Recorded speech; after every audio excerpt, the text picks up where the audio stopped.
Sur cette 10e étape de l'Africa Eco Race, une piste rapide a conduit les concurrents jusqu'à la Vallée Blanche, puis jusqu'à la fameuse passe d'Abodjar. Les rescapés ont ensuite pu admirer un des plus beaux panoramas de Mauritanie avec des dunes à perte de vue.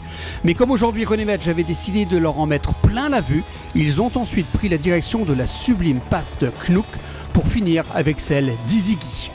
Bref, vous l'avez compris, cette spéciale longue de 482 km, dont 424 de secteurs chronométrés autour de Akjout, pour cette deuxième boucle du rallye fut la plus spectaculaire au niveau des paysages.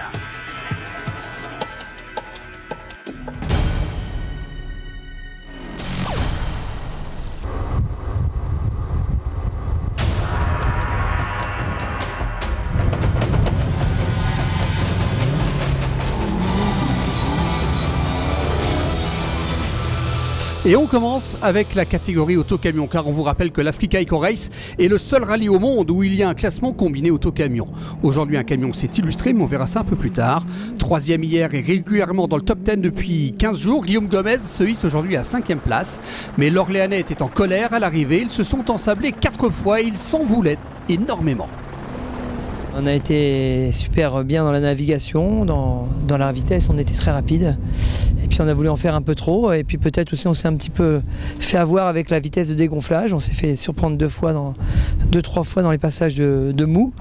Et puis une fois c'est pour moi. Là j'ai été un peu trop généreux dans l'arrivée d'une dunette. Mais dans l'ensemble c'est dommage quoi, parce qu'on a fait un super trail. Loïc a bien emmené la voiture où il fallait. Et malheureusement ça ne va pas toujours être que de la... Ça peut être aussi la faute du pilote, donc j'ai fait quelques petites erreurs aujourd'hui. On parlait des camions tout à l'heure, et bien le Tatra de Tomasz Tomeczek a enfin dominé les Kamaz. Il avait demandé des vraies étapes de désert, il a été servi. Du coup, il a remercié René Medj et Jean-Louis Schlesser d'avoir exaucé son vœu. Première victoire d'étape pour celui qui a gagné 3 fois le rallye, qui en veut encore plus. Oui. On avait besoin d'être au moins une fois devant. Ça fait du bien d'être devant les Kamaz. D'être devant une grosse équipe professionnelle comme celle des Kamaz, c'est bien. Et demain et après-demain, on essaiera aussi de finir devant.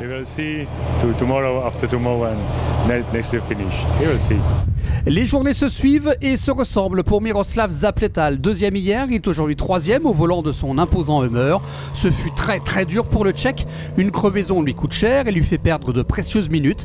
Il termine avec un temps de 5h27 minutes et 12 secondes pour parcourir dans le sable et sur les cailloux plus de 420 km. Il termine 1 minute et 11 secondes derrière Vladimir Vassiliev qui l'a littéralement enrhumé. Le Russe au volant de sa Mini a visiblement trouvé la technique pour mieux passer dans les dunes. Hier en descente de dunes, il a cassé un cardan. Aujourd'hui, rien de particulier. Il gère maintenant son avance au général. L'objectif est de ne pas faire de faute comme il a pu en faire ici pour arriver premier au Lac Rose et ça devrait être le cas.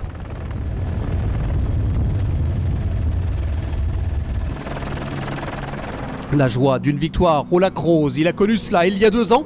Jean-Antoine Sabatier a réussi aujourd'hui à l'emporter avec près de 16 minutes sur Vassiliev. Il n'est pas venu pour rien. Parti 7e, il remonte 6 concurrents et l'emporte. Le vieux diesel est maintenant chaud. Première victoire de spécial pour lui cette année, à l'aise, comme un scorpion malicieux dans le sable mauritanien.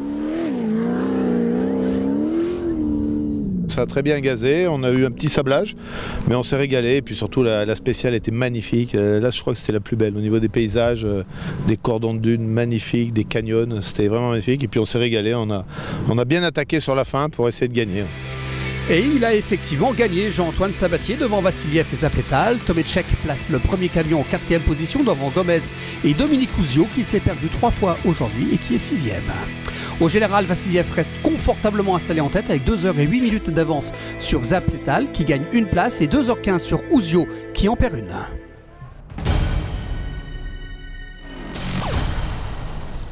L'Africa Eco Race est bien entendu un rallye raid et dans Eco Race, il y a Eco. Ici, on s'affiche clairement comme un rallye novateur. On n'hésite pas à laisser la place à une catégorie expérimentale réservée aux véhicules hybrides. Je ne suis pas un pilote professionnel. Je travaille au sein d'une compagnie de gaz, Gazprom, la plus grande compagnie de gaz au monde. J'en suis le porte-parole. Et quand on a commencé notre collaboration avec le team Kamaz Master, on a décidé d'apporter notre savoir-faire.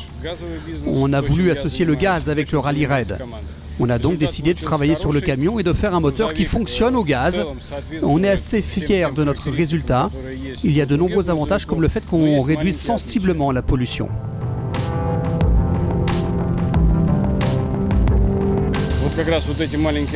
Bien sûr, il y a des différences entre les deux camions du Kamaz Master Team.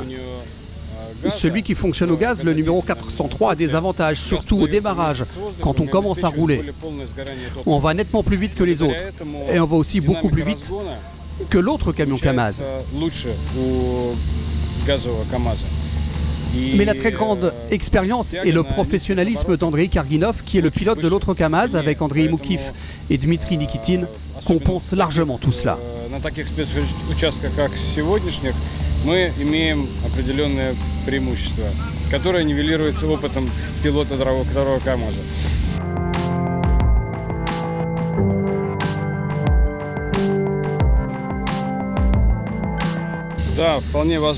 Bien sûr, notre objectif est de construire d'autres véhicules avec des moteurs qui fonctionnent au gaz.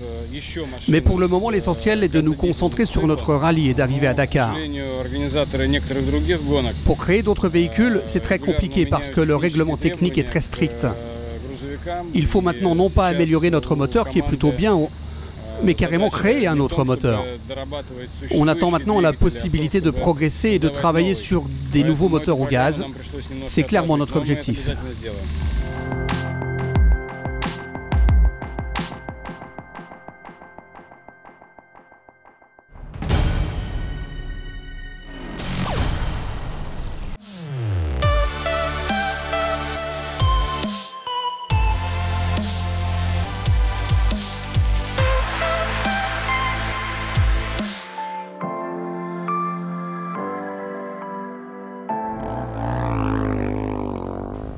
Que ce fut beau, mais que ce fut dur pour les rescapés sur deux roues de cette 9e édition de l'Africa Eco Race. Tous étaient unanimes à l'arrivée, ils en ont bavé, mais ils ont aussi adoré tant les paysages furent sublimes et exceptionnels. Cette étape fut sans doute la plus belle, mais aussi la plus dure. Systématiquement, lorsqu'il arrive sur la ligne, Stefano Pelloni évoque les Maldives. Le sable de la plage, c'est quand même moins fatigant pour lui que celui des dunes. Et aujourd'hui, il a dû fortement y penser, mais cela ne l'a pas empêché de réaliser le 5e chrono du jour. Il termine à un gros quart d'heure derrière Martin Benko. C'était difficile aussi aujourd'hui pour le Slovaque. Les dunes étaient molles, la navigation était compliquée. 4e donc pour Benko. Dommage qu'il ait cassé son embrayage avant-hier car Paolo Cecchi pouvait prétendre à un podium final. Aujourd'hui, l'Italien sur sa puissante mais très lourde Honda a montré qu'il pouvait réaliser avec les deux meilleurs. Il s'est planté plusieurs fois dans les dunes. Il a dû relever et remonter sur sa machine à de nombreuses reprises. Tout cela fatigue, mais il en faut plus pour affaiblir Cecchi. Le valeureux Italien est 3e et reprend 11 places au général pour être ce soir 7e.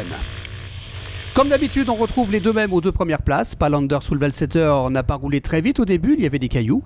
Il a espéré ensuite quelques petites fautes de celles-là, elles ne sont pas venues. Le Norvégien se rend à l'évidence, ce petit jeune de 18 ans est meilleur que lui dans tous les secteurs. Il est le roi des cailloux, il est le roi de la navigation, il est le roi de la vitesse de tout en fait. Il est tout simplement incroyable parce qu'à des endroits il n'y a strictement rien d'indiqué sur le roadbook. Mais lui il sent bien tout cela. Il trouve son chemin rien qu'en regardant autour de lui et derrière. Et il envoie.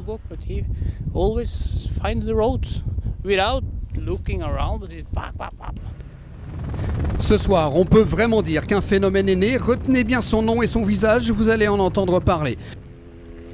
Nouvelle victoire d'étape de Sella, à la plus grande fierté de son papa. C'était beau mais compliqué. Aujourd'hui, Sella a roulé avec Palanders, de qui il apprend énormément.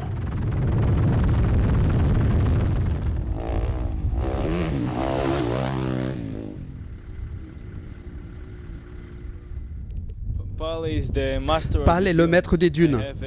J'ai beaucoup à apprendre de lui au niveau du pilotage dans les dunes, de la navigation pour être ensuite aussi rapide que lui.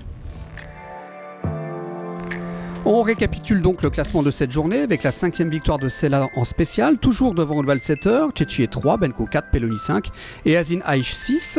Au général, Gev Sella reste devant et reprend même 10 minutes à Valsetter pour porter ce soir son avance à 54 minutes et 34 secondes. Benko est toujours 3e devant Zatko et Pelloni. Allez, l'image du jour aujourd'hui, elle est signée Alexandre Azin Aish. Le Portugais est ici sur le fil du rasoir, mais en bon équilibriste, cela ne lui pose aucun problème.